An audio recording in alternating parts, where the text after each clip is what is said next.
nothing else matters. My feet in the stirrups, I'm so happy. There's nothing like the sound of Carolina hoofbeats.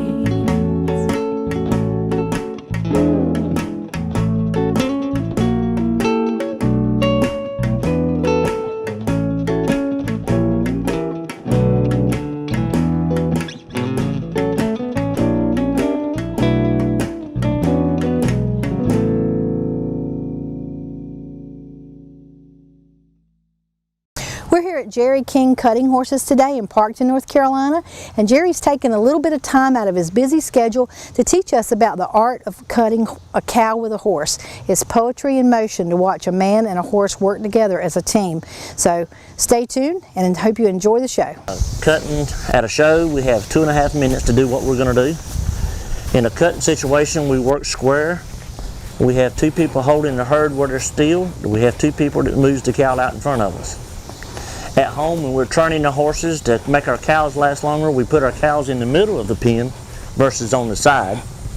Allows that cow to have more freedom to move around, makes the cow last longer. We don't use up cows in a short distance, plus it takes the pressure off of these horses to where they don't feel so much pressure. This is a 5-year-old stud horse belonging to Ronnie Mathis. We've been showing him for the last couple of years, had a lot of real good success with him. We're going to PA with him this weekend. We were in New Jersey last weekend with him. And very, very nice stud colt, and we've had some very good success. If you watch him, he really works off of his back end, so that when he's working, he's always has that power. We want that horse to stay on his butt, and that keeps that power loaded up all the time. I'll tell you a little bit more about it while we're working. Lauren is over here on my using horse. She's gonna help me move the cows.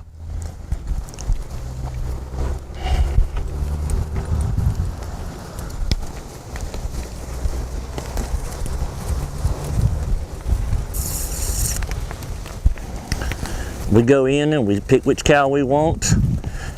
Once we let this horse know what cow we want, then we drop our hand. The only thing we're allowed to use is our feet. Now when I'm here at home, I may pick my hand up and tune my horse, because if you don't tune him at home, you'll tune him at the show. So you'll see me occasionally, since we're going to show this weekend, I may tune on him to be sure he stays sharp. You watch this horse watching that cow, his job is to mimic that cow's moves.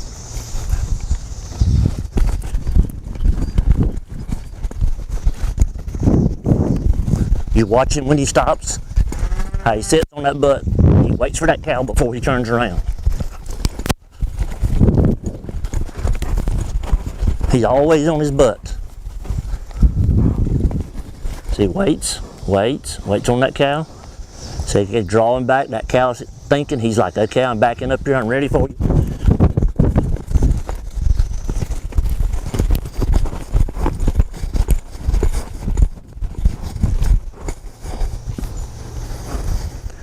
We let this horse know that we're quitting. Whenever we put our hand on her neck, it tells that horse that we're fixing to quit. I've only had one person in all the years of doing this that's got on a cutting horse, and when they got off, they said it was okay. Most of the people that try it, they go home and get them a cutting horse. Walk through here, I look at the cows, see which one that might have some move to it, but I take hold of my horse. And I step up and I separate that cow. Once I separate that cow, then I drop my hand. When I drop my hand, then that horse knows it's time for him to do his job.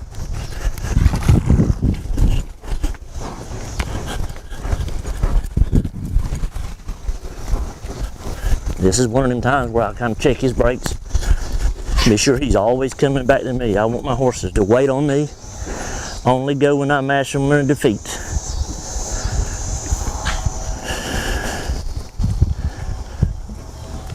I have horses here. The horse that Lauren owns is a practice horse. We have a lot of people come up and they want to take a cutting lesson. We welcome anyone that wants to come try cutting to come over and join us and try it. If you try it, I guarantee you'll have a smile on your face when you get through.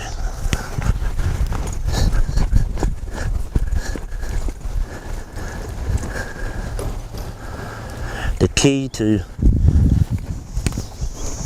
being able to stay on a horse, a lot of people say, how do you stay on?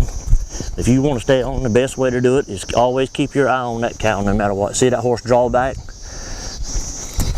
In case that cow wants to give it a quick move and try to sucker him. You see this horse was always dead on it. No matter where that cow was doing, he was dead on his moves.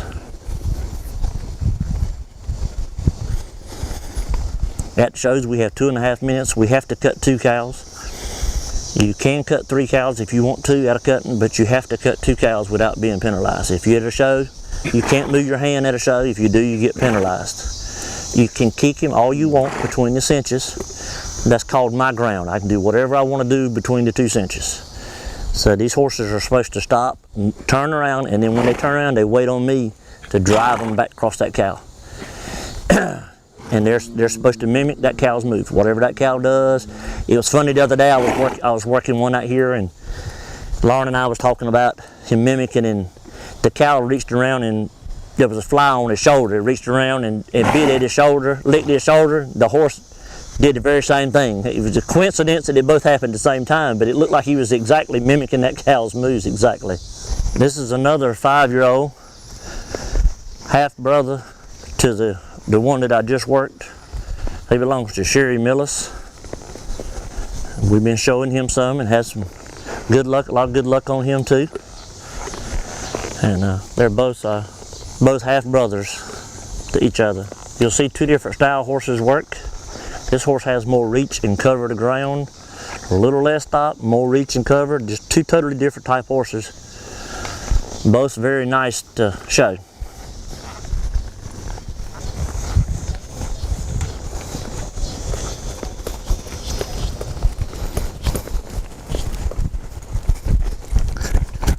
Same thing, this horse waits on me to push him across. He waits, he draws, head to head with that cow. See how he stays on his butt, waits on me, he mashes it across. Stop the cow, and waits on me again. See, they're different styles. This colt still got the same drawback, no matter what style they work. When they stop, they need to draw back on their butt, load that power up, and setting themselves up for the next move.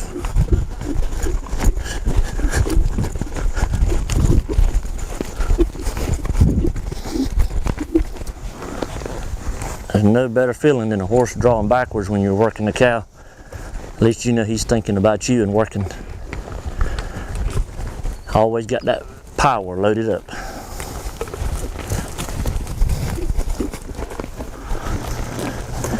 Now cut me another one here. This one might have a little sharper moves. The sharper that cow makes moves, the sharper the horse responds to him. So you're supposed to sit here, wait. I'm not doing anything, but just sitting here waiting. Always watching that cow. Push him with my feet and sit. Wait. Wait. Wait. Wait. You notice my hand stays down. No matter how far that cow gets away from me, this horse is listening in my seat. Here I've got some more cows that's come out here with me, so I'm going to pick my hand up and help sort these cows out. Still staying with my same cow.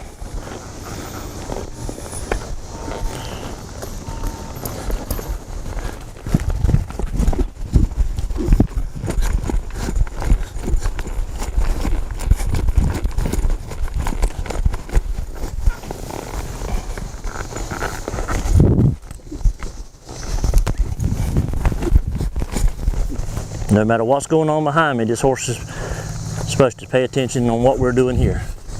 To help him do that, I pay attention to what I'm supposed to be doing.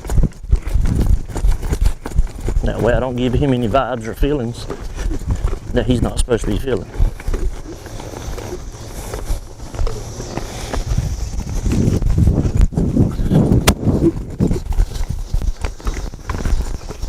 So he stopped, didn't turn around. That cow was acting like he was going to stop and turn around.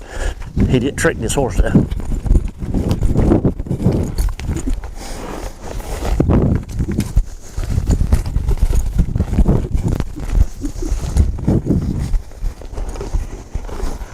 The cow come in on him sharp there and tried to what they call a sucker punch. He was still there, they're dead on him.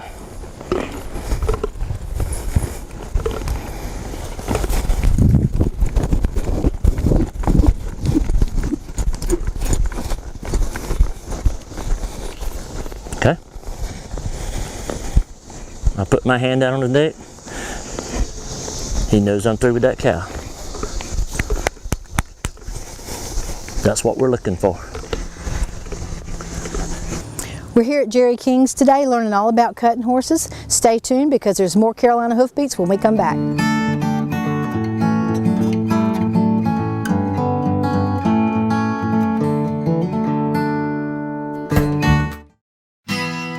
The North Carolina Horse Council was established in 1972.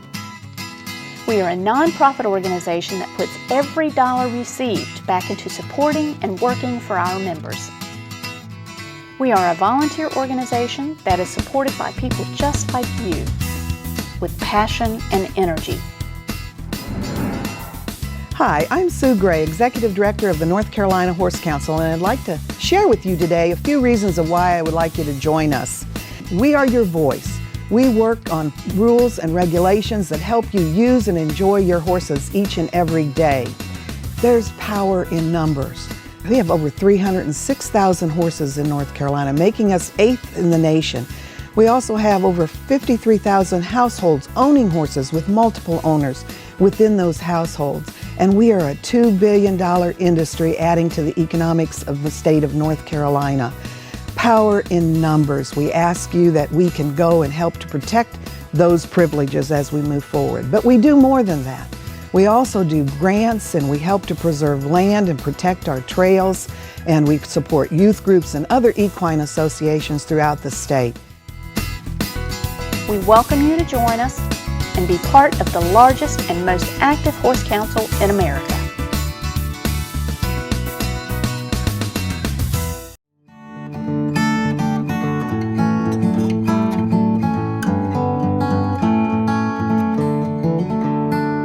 Jerry's taking his time out to show us 2 stallions that are finished cutting horses. Now let's move on over to a young horse and see what it takes to train a young one and get him started in the cutting industry. Okay, this is Lauren Carroll. This is her 3-year-old that we've had in training, and she showed her last weekend for the first time. She's going through the basics. We're getting ready to go to a show this weekend. Day after tomorrow, we'll be going to a show. So if you'll watch her, she'll keep this mare in her hand. She don't want to see what she'll do. She wants to show this mare, be sure she understands the correct way to do it all the way through it. Right. Because she's still a baby, of course, and we want to be sure we keep her correct. So that's the main thing she's going to focus on, is being correct. She don't worry about how fast she does it, she just wants the mare to correct. And so this is her 3-year-old, so she works her some so that she can get the feel of this horse, so that when she goes to the show this weekend, she'll know what it feels like. So she come up today, and she's working this mare, just trying to get the timing with it, because a lot of it is timing. Right. You've got to have timing with your seat. You've got to have timing with your feet also. On when to sit and when to ask. And so the thing that's going up and down the string, tell us about that. That's a mechanical cow, some people call it a flag. It's operated, if she's got a little deal on her hand, on her arm, there's 2 buttons there. She can operate which way it goes. She can operate how fast it goes, how fast it stops. Right. So if she needs this horse to set for a second, she can let it set for a second and then make it move. The good thing about these flags, not only they're a great tool to start young horses, but they're great for a problem, because you can recreate the same problem over and over. Right. Where if you're working cows, you may run a half a dozen cows to death and never get your problem fixed. Here you can do it. They're also a great tool for people that want to learn how to cut. I put them on my buster horse. They come out and they work the flag. I operate the control myself. That way they get the feel of the horse, they get the feel of what it's like to stop, because that stop is a very important thing. If you don't hit that stop right with your seat, then it gets the horse's timing messed up, it gets his balance messed up. So you need to be in tune with this cow. So this is a great tool. I have a lot of people that come over and take cutting lessons, and I start them all off on the flag. That way we can control things and let them learn how to do it right before we actually go to the cows. And when you're doing this kind of training for a horse, do you want him to anticipate what the cow's going to do? No, ma'am. Okay. He's not supposed to anticipate anything. He's Okay. supposed to act. There's three objects out there, and what I really preach to people. There's the cow, the horse, and yourself. They need to move in that exact order. Okay. The cow always moves first. The horse always moves second, and then we go with the horse. Okay. If we try to go ahead of the horse, then he's not going to hold his stop. He's not going to turn around correctly. So anytime we get those out of order, or we're trying, you'll see people sometimes they want to turn around and the cow hadn't turned around because they're anticipating it. Right. You don't. You're supposed to do exactly what that cow does, right behind that horse. Don't anticipate it, because then it gets your horse gets to reading your body features, your body vibes, and the way you're moving, and he starts trying to anticipate that cow. Then he goes doing things he does not supposed to. The only thing my horses, when I train them, the only thing they have to do on their own is turn around. Because I ride them with my feet across the pen, I sit with my seat to stop him, then the cow turns him around. Right. After he turns around, then he's back, he's mine. So a true cow horse turns with that cow, but the rest of them needs to operate with my seat and my feet. Okay. That way when I go to a show, if we get in an odd situation, that I can help my horse. If he does not listen to my seat or to my feet, I get in an odd situation, I'm out. Right. Nothing I can do to help him. These horses, I can be going across the pen working the cow wide open. I can see it. That horse is going to stop regardless of what the cow does. That's good. Because he's listening. you got all that Because I control. need him to come back to me. What I call it, come back to me. Come back and wait and let me tell you where to go. Let me tell you how far to go across that pen. And that way, because if you don't, the faster things get, the faster he gets, then things starts getting wide. He gets out of position. Well, I could imagine that if a horse is real cowy, it's kind of like a game to him. So you got to It keep is. making him realize that you're the one in charge. It is. You know? A horse can have too much cow in him. If they've got too much cow in them, it's hard to train them. Right. Because you're constantly telling him to wait. Yeah. And so you don't want but so much cow in a horse, because it does make it harder. I'd rather have a horse to start with that didn't have much cow in him and listens and waits on me and then develops the cow later. Right. Much easier to train. Much easier to train. Right.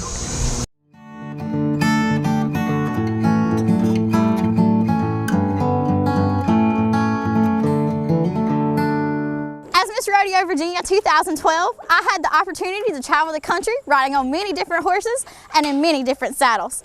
But nothing compared to coming home and riding in uniquely my world-class Saddlery saddle.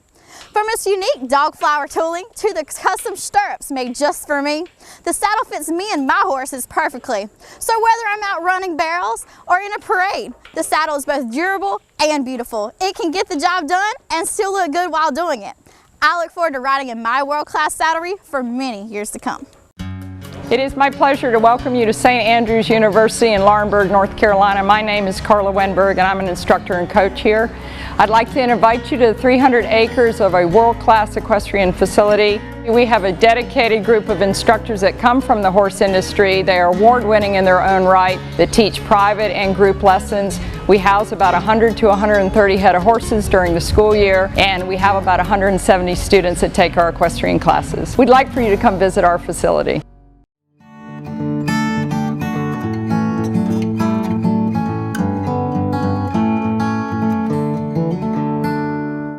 Is there a special breed of horse that it loans itself to this sport better than others? Or? Yes, ma'am. Yes, ma'am. We have, cutting horse bred, and there's horses that are not cutting horse bred that also are able to do this, but your percentage is very low. You need your cow sense, you need athletic ability, you need the mindset to be trained.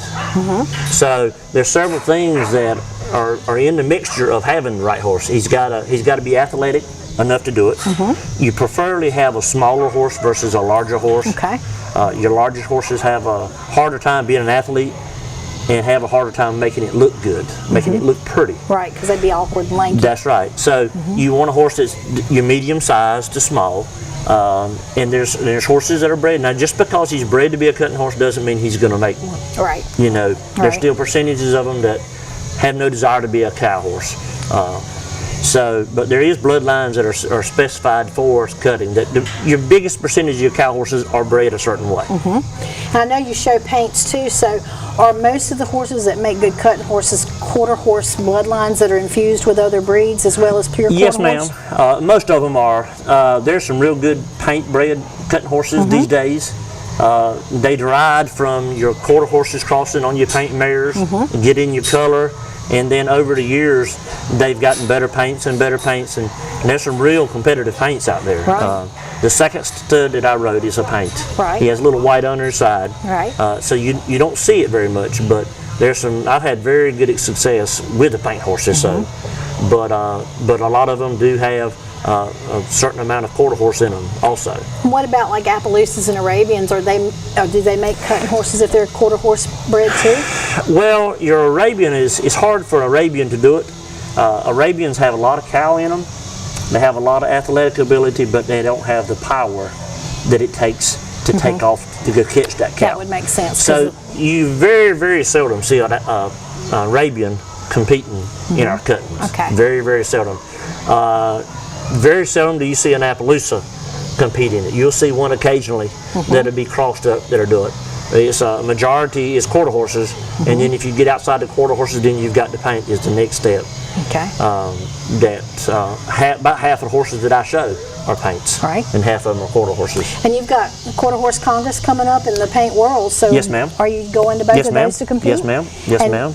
I know you've won a lot of awards. Have you won both of those? I won a Congress one year on a 4-year-old, and I won the Paint World twice, and I've got Reserves World 3 times, I believe it is, Wow. at the Paint World show. So that's why I don't mind showing them. I've had a lot of success with them. They've been very good to me. Definitely. Of all the things that you've won, what are you the most proud of winning? That would be a good toss-up.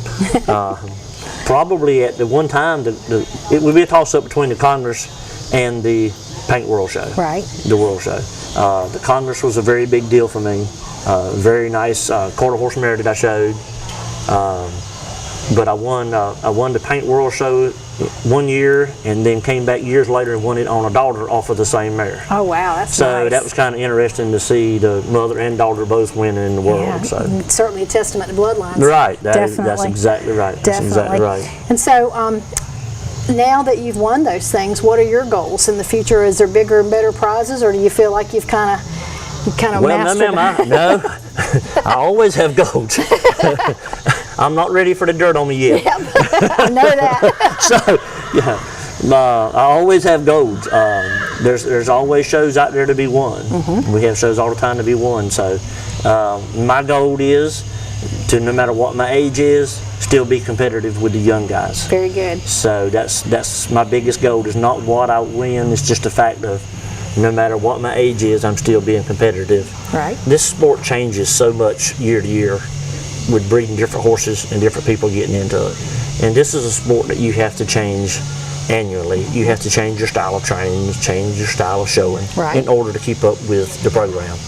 So my goal is to be able to continue doing this as long as God lets me stay on this earth. Very good. And so I know you have students. Can people come here and you teach us how to ride Yes, this ma'am. sport and Yes, ma'am. how to train a horse for Yes, it? ma'am. We'll start, people want to start, we start them off on the flag, then we go to the cows.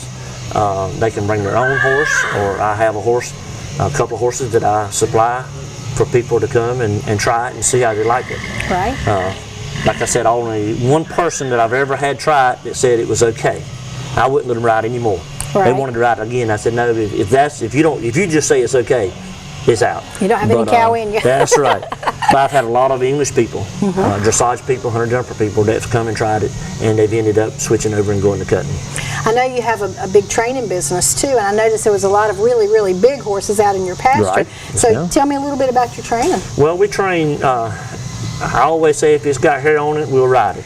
Right, I saw 2 mules out we've there. got 2 mules out here we're riding. I've got a little pony here that we're breaking. We got 18 hand horses we break. I was raised up anywhere I could pick up a penny, that's where I picked it up. Sure.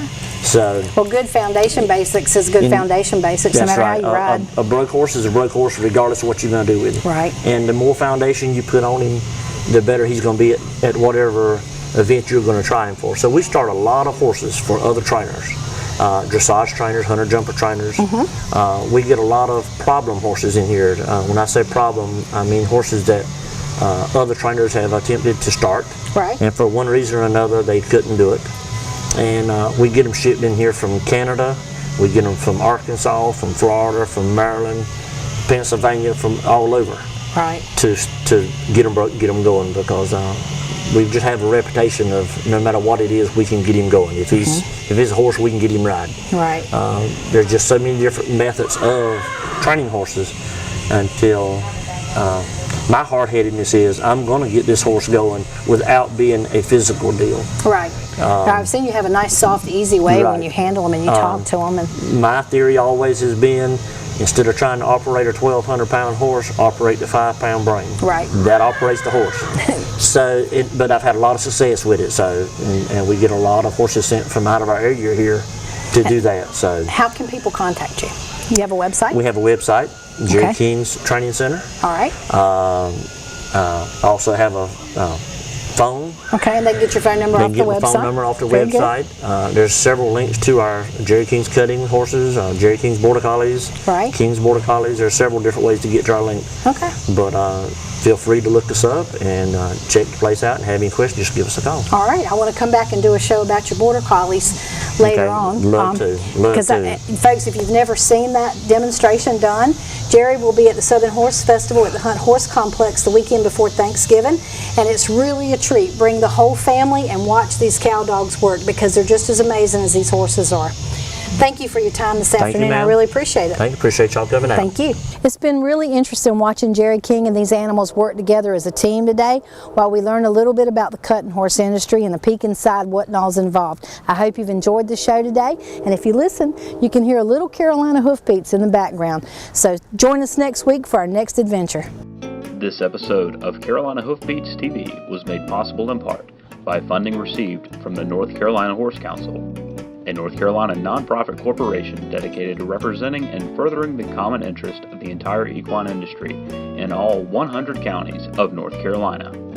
Carolina Hoofbeats is brought to you in part by Newcomb Quarter Horses. Newcomb Quarter Horses with over 40 years experience. Find out how we can help you today. NewcombQuarterHorses.net. And by World Class Saddlery. Custom saddles, repairs, custom tack, and personal leather items. Find out more at worldclasssaddlery.com. And also by Carolina Hoofbeats Magazine, a free publication about the horse industry in North Carolina. Catch up on the latest issue at carolinahoofbeats.com. Saddle, nothing else matters. My feet in the stirrups, I'm so happy. There's nothing like the sound of Carolina Hoofbeats.